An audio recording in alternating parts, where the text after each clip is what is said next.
सभी छात्रों को मेरा नमस्कार। कल हमने क्या देखा? दांत का दर्द, ये पाठ पढ़ा ना। तो इसमें क्या पढ़ा हमने कि जंगल के सब जानवर परेशान थे। क्यों परेशान थे? क्योंकि शेर के दांत में दर्द हो रहा था, इसलिए वो परेशान थे, है ना। और हर कोई शेर के दांत का दर्द ठीक हो जाए इसलिए प्रयास कर रहा था। चंपू बंदर शहर जाकर किसी डॉक्टर को लाने वाला था। मोजीराम हाथी ने फिर उसे समझाया। फिर चमको लोमड़ी मोती कुत्ते से कहती है कि जंगल के राजा दर्द से तड़प रहे हैं और हम तमाशा देख रहे हैं। हर कोई शेर के दांत का दर्द ठीक करने के लिए प्रयास कर रहा था, है ना। लेकिन क्या होता है, जब शेर सो जाता है ना, तब दो नन्ही चिड़िया आकर शेर के दांतों का दर्द ठीक करती है। क्योंकि शेर के दांतों में ढेर सारे कीड़े हो गए थे और उसी कारण उनके दांतों में दर्द हो रहा था। और वो नन्ही चिड़िया आकर उनके मुंह में जाके, शेर के मुंह में जाके सारे कीड़े निकाल कर वो बाहर फेंक देती है और तब जाके शेर के दांत का दर्द कम होता है ना। और इसी तरह शेर अच्छा हो जाता है। और शेर क्या करता है, उन दो नन्ही चिड़ियों को इनाम भी दे देता है।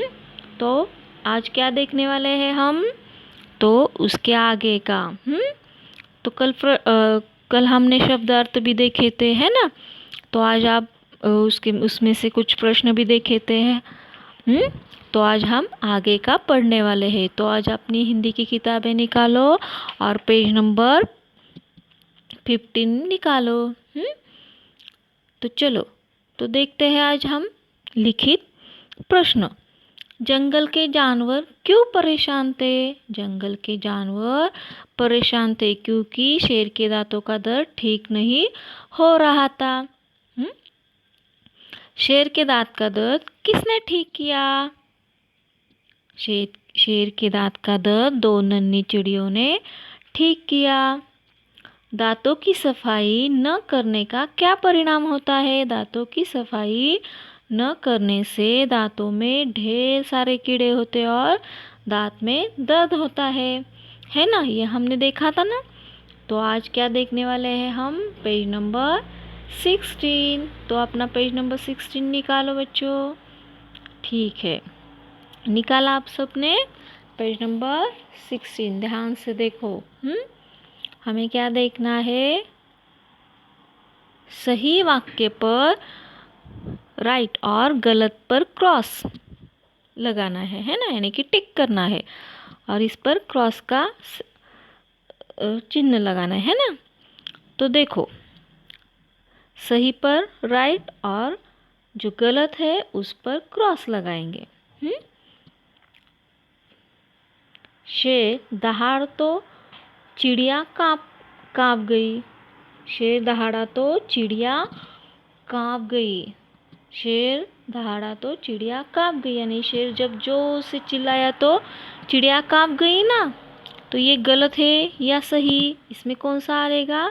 तो ये वाला निशान लगेगा, है ना। ये टिक करना पहले वाक्य को।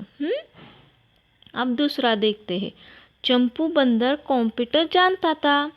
क्या चंपू बंदर कंप्यूटर जानता था? नहीं। तो कौन जानता था? मोती कुत्ते। मोती कुत्ते का मालिक, है ना। तो इसे क्या करेंगे हम? ये गलत है क्योंकि चंपू बंदर तो कंप्यूटर नहीं जानता था। तो कौन सा निशान लगेगा? ये वाला निशान लगेगा, क्रॉस वाला, है ना। 2 नंबर, यानी कि चंपू बंदर कंप्यूटर जानता था।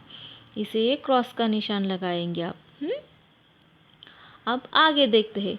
पेड़ पर नन्ही चिड़िया बैठी थी। पेड़ पर कौन बैठा था? नन्ही चिड़िया। ये भी सही है।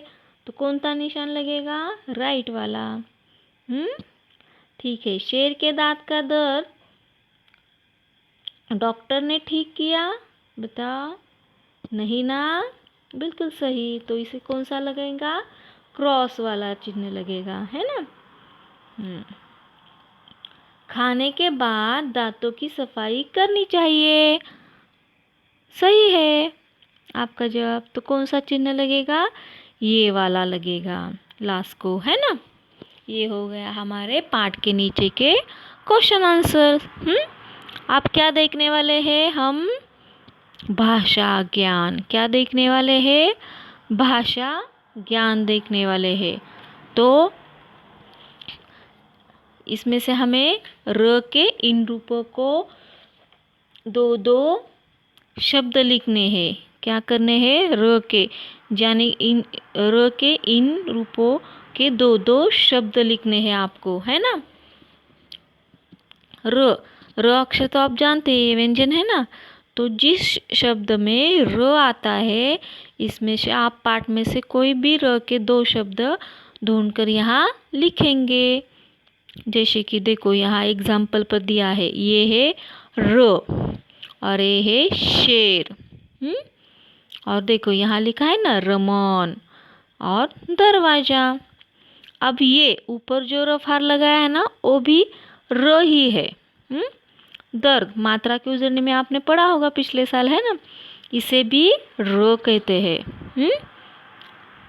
यानी कि दर्द। जैसे ऊपर रपार हो गया, ऐसे शब्द आपको ढूंढ कर निकालने हैं। पर्व, वर्णन, है ना। ये भी र का रूप है। अब नीचे देखो, ये क्या है? ये भी र का रूप है ना। इसे भी र का ही उच्चार होता है। ऐसे शब्द आपको पाठ में से या कोई और शब्द भी ढूंढकर लिख सकते हैं। जैसे कि अंग्रेजी, यहाँ तो र नहीं है लेकिन र का उच्चार होता है। ये वाला जो होता है इसे र कहते हैं, अंग्रेजी।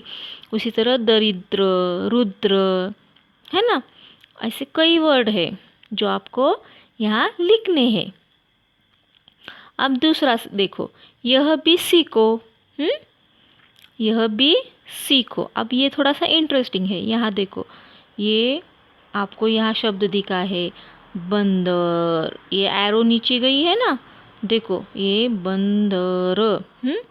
यहाँ ये एरो दिखाई है शेरो। दिखे। और ये है ऊंटनी, यानी कि इस एरो के निशान को देखकर एक वर्ड तैयार होते, ऊंटनी। और ये एरो हथीनी, है ना। और ये है मोर। तो यहाँ कौन कौन से वर्ड है? बंदर, शेर, ऊंटनी, हाथीनी, मोर। तो अब हमें क्या करना है यहाँ? तो हमें क्या करना है? यह भी सीखो, फाइंड द राइट वर्ड। यानी कि यहाँ हमें इस शब्द के सामने या पीछे हमें सही वर्ड ढूंढ के लिखना है। कहाँ से? इस स्क्वायर से, इस बॉक्स से। जो भी शब्द सही है वो ढूंढ के हमें इस शब्द के सामने लिखने हैं। तो इसके पहले जान लेते हैं। यहाँ देखो, यहाँ कुछ तो लिखा है।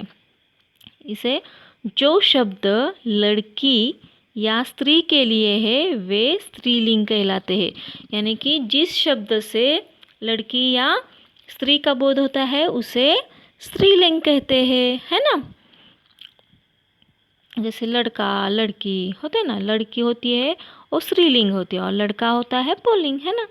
जो शब्द लड़की या स्त्री के लिए है वे स्त्रीलिंग कहलाते हैं। और जो शब्द लड़का या पुरुष के लिए है वे पुल्लिंग कहलाते हैं, है ना। तो यहाँ देखो, हाथी, यानी कि हाथी को क्या आएगा? यहाँ देखो, यहाँ है हाथीनी, यानी कि हाथी के मेल और फीमेल। हाथी है मेल और फीमेल क्या है? हाथीनी, है ना। बंदर, बंदर क्या है बच्चों? यहाँ सॉरी, बंदरिया, बंदरिया है फीमेल, तो उसके अपोजिट मेल क्या है? बंदर, है ना। और यहाँ है मोरनी, मोरनी क्या है? फीमेल, तो इसका मेल क्या होता है? यानी कि पुल्लिंग क्या होता है? ये है स्त्रीलिंग मोरनी। तो पुल्लिंग क्या आएगा? मोर। यहाँ ब्रैकेट में भी है, देखो मोर। मोर क्या है? पुल्लिंग है और मोरनी क्या है? स्त्रीलिंग। अब ये देखो ऊंट, ऊंट क्या है? पुल्लिंग, तो उसका स्त्रीलिंग क्या होगा? ऊंटनी, है ना? समझ में आया? और शेरनी, शेरनी क्या है? स्त्रीलिंग, और शेरनी का पुल्लिंग क्या है? शेर। तो समझ में आया आपको?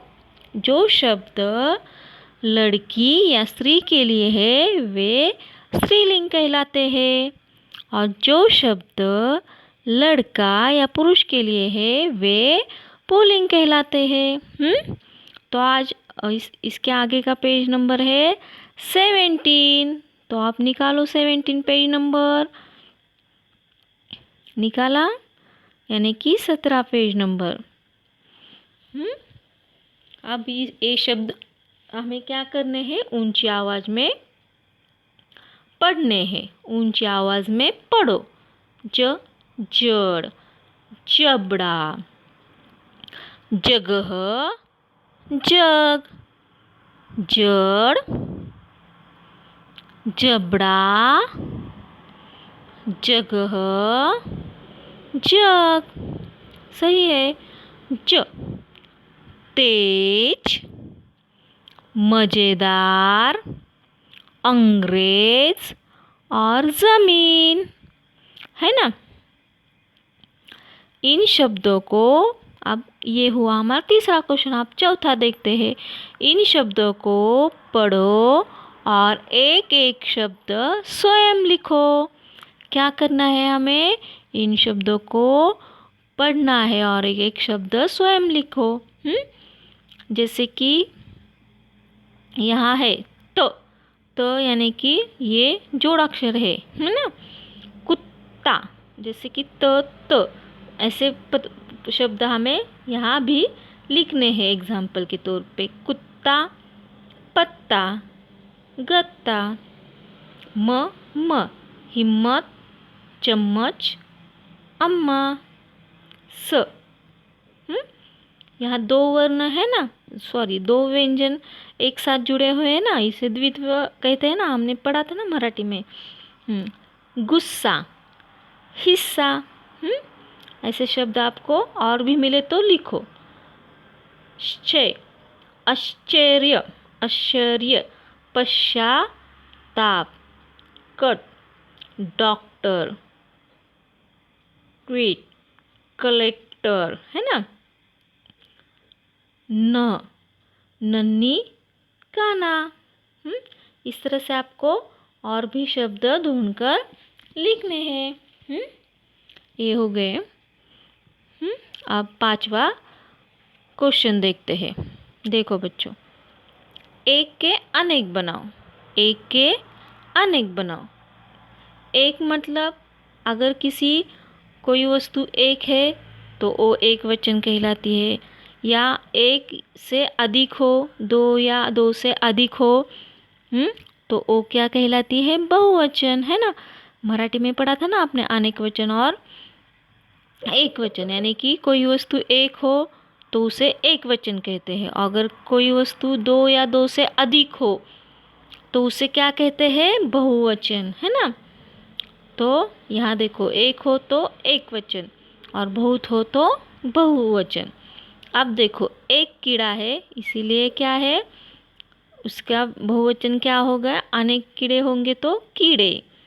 दवाई, दवाइयाँ। कहानी, कहानियाँ, है ना? अब ये हो गया हमारा पांचवा क्वेश्चन। आप देखते हैं छठा क्वेश्चन। ये थोड़ा सा अलग है, यहाँ ध्यान से देखो। सही वर्ण पर हमें क्या लगाना है? बिंदु। देखो, इसे बिंदु कहते हैं। ये क्या है? सही वर्ण पर हमें ये लगाना है, इसे बिंदु कहते हैं। या चंद्र बिंदु लगाना है, या क्या करना है हमें? चंद्र बिंदु लगाना है, इसे चंद्र बिंदु कहते हैं। और चंद्र बिंदु लगाकर शब्द लिखने हैं हमें। तो देखो, तो चालू करें हम। ये देखो, ये है जगल। जगल पढ़ने में तो अजीब लगता है ना, तो ज पर हम ये बिंदु लगाएंगे तो क्या होगा? जंगल, है ना। या है अंग्रेजी। अंग्रेजी पढ़ने में थोड़ा सा अजीब लग रहा है ना, लेकिन जब यहाँ चंद्र बिंदु लगाएंगे तो क्या होगा, अंग्रेजी। अब यहाँ देखो दांत, दांत, दांत कैसे लगता है, मराठी वाला लगता है ना, तो यहाँ चंद्र बिंदु लगाएं तो क्या हुआ, दांत। चंद्र बिंदु लगाने के बाद क्या हुआ, दांत। कम कंप्यूटर हुआ है, या क्या हुआ है, कंप्यूटर। तो उस क पर अगर बिंदु लगाए तो कंप्यूटर। समझ में आया। और यहाँ है बदर। बदर भी थोड़ा सा अजीब लग रहा है ना, तो जब उस पर ब पर अनुस्वार देंगे तो क्या होगा, बंदर। और यहाँ हुकारना। यहाँ हूँ पर अनुस्वार जब देंगे, सॉरी बिंदु देंगे, हूँ पर जब बिंदु देंगे तो क्या होगा, हुंकारना। बिंदु यानी कि अनुस्वार कहते हैं, और चंद्र बिंदु को अनुनासिक कहते हैं। यहाँ दिया है बिंदु को अनुस्वार और चंद्र बिंदु को अनुनासिक कहते हैं। तो यहाँ मुंह, मुंह, मुंह पर अनुनासिक यानी कि चंद्र बिंदु लगाएंगे हम। तो क्या हुआ, मुंह। यहाँ देखो कापना, कापना पर क्या लगाएंगे हम, चंद्र बिंदु यानी कि अनुनासिक, कांपना। तो आपको समझ में आया बिंदु और चंद्र बिंदु कैसे लगाते हैं। ठीक है, तो आज आप पेज नंबर 18 यानी कि 18 पेज नंबर निकालो आप। इसमें से आपको ये पेज नंबर बहुत पसंद आएगा, आपको कुछ करना है अलग से। यहाँ एक्टिविटी है, देखो पहले ये 7वां क्वेश्चन देखते। पाठ से ड के शब्द चुनकर लिखो, यानी कि ड के शब्द चुनकर लिखने हैं, लेकिन कैसे, यहाँ नीचे जो आया है ना डॉट, वो वाले शब्द आपको ढूंढकर लिखने हैं। जैसे कि पेड़, कीड़े, चिड़िया, तड़पना। समझ में आया आपको। ठीक है, तो अभी क्या करना है हमें, दांतों की देखभाल कैसे करोगे, ये आप अपने हस्ताक्षर में या अपने आप कैसे दांतों की देखभाल करते हैं ये लिख कर बताएंगे। और इसे नोटबुक में लिखते समय चित्र बनाकर भी लिख सकते हैं। ये हुआ, आपको समझ में आया है। दांतों की देखभाल कैसे करोगे ये तो आप लिख सकते हैं, और चित्र बनाकर भी लिख सकते हैं। आप देखते हैं कुछ करने को। नन्ही चिड़ियों ने अपनी चोंच से दांत के कीड़े निकाल दिए। बताओ पक्षी अपनी चोंच से और क्या क्या करते हैं। किन्हीं 4 पक्षियों के चोंच के चित्र भी बनाओ। किन्हीं भी 4 चोंच के पक्षियों के चोंच के चित्र आपको बनाने हैं यहाँ, या चिपकाने भी है। और पक्षी अपने चोंच से और क्या क्या काम करते हैं ये भी आपको लिखना है। तो बच्चों आपको समझ में आया कि आपको क्या क्या करना है। ठीक है, तो आपको ये दांत का दर्द पाठ समझ में आया है। इस पर आपको जो भी एक्टिविटी करने के लिए कही है वो करो, और जिसने भी होमवर्क पूरा नहीं किया है उनको होमवर्क पूरा करना है और अपनी कक्षा के ग्रुप में भेजना भी है। तो फिर मिलते हैं बच्चों, धन्यवाद।